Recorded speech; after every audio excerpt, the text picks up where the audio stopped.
All right, y'all, welcome back to Tailored Parenting Tips. This is tip number 40, help build their confidence as infants. And apologies, this tip is a little bit out of sequence because I got the numbering wrong for the previous two tips. So I've had to make this tip number 40. It was meant to be tip number 38, but these things happen. So here's the tip. When our children are small, they begin to try certain things that may be difficult for them to do. And as parents, we often want to rush to their aid or do it for them. And I've learned that it's actually better to not do so, to allow them to struggle a little bit. And by achieving something that they struggle with, this builds their confidence. So I have some examples with Claudina and Gilbert, and then I'll use two other examples. So with Claudina, when she was around 3 or so, she wanted to tie her own shoelace. And for those of us who've had young children, you know, this is really difficult tasks to do.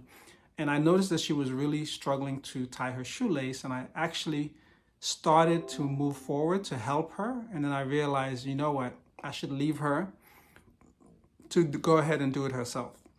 So this took about 5 minutes. And, you know, I could see the frustration in her face, but I could also see the look of determination. So she wanted to do this and she wanted to do it on her own. And after 5 minutes, she successfully tied her shoelace. The look of relief, pride, and joy on her face was amazing. So I highly recommend allowing kids, when they're trying to do things like tie their shoelace, allow them to do it, and you'll see how that will build their confidence. With Gilbert, when he was learning math in school, I think he would have been around 6 or 7 at the time, he started counting with his fingers.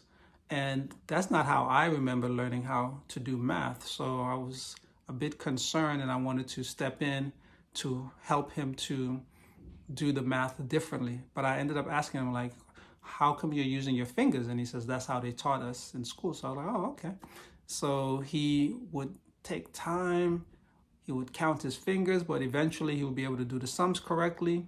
And again, I could see the look of pride on his face. So allowing him to do it the way he was taught by his teachers, even if it seemed like it was taking longer, and certainly frustrated me as a father because I wanted him to do it faster and I wanted to tell him how to do it faster. But I'm like, okay.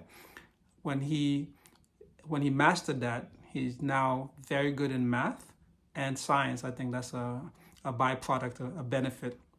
But he does exceptionally well in math, hundreds on math scores, math tests and grade. And so you might have like a daughter who is like a new to you and you want to help her with reading. Maybe she's struggling with reading, and don't give up on her. I want to encourage you to let her struggle, because when she masters that reading, you'll see, again, the confidence that would give her. She'll have so much pride and confidence. Or maybe you have a son who is like an older cat to you, and you are in the midst of observing this young boy learn how to do dances. Maybe he's into dancing and he's struggling to learn how to do the dances correctly.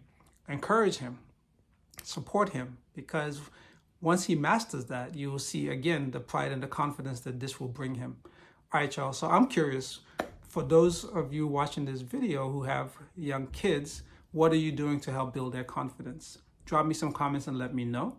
And if you found this video to be useful and helpful, please smash that thumbs up and subscribe to the channel. If you think someone would benefit from watching this video, please share it with them. If you like to be notified when I release the next parenting tip, hit the notification bell, right? All right, y'all. So thank you so much. See you soon.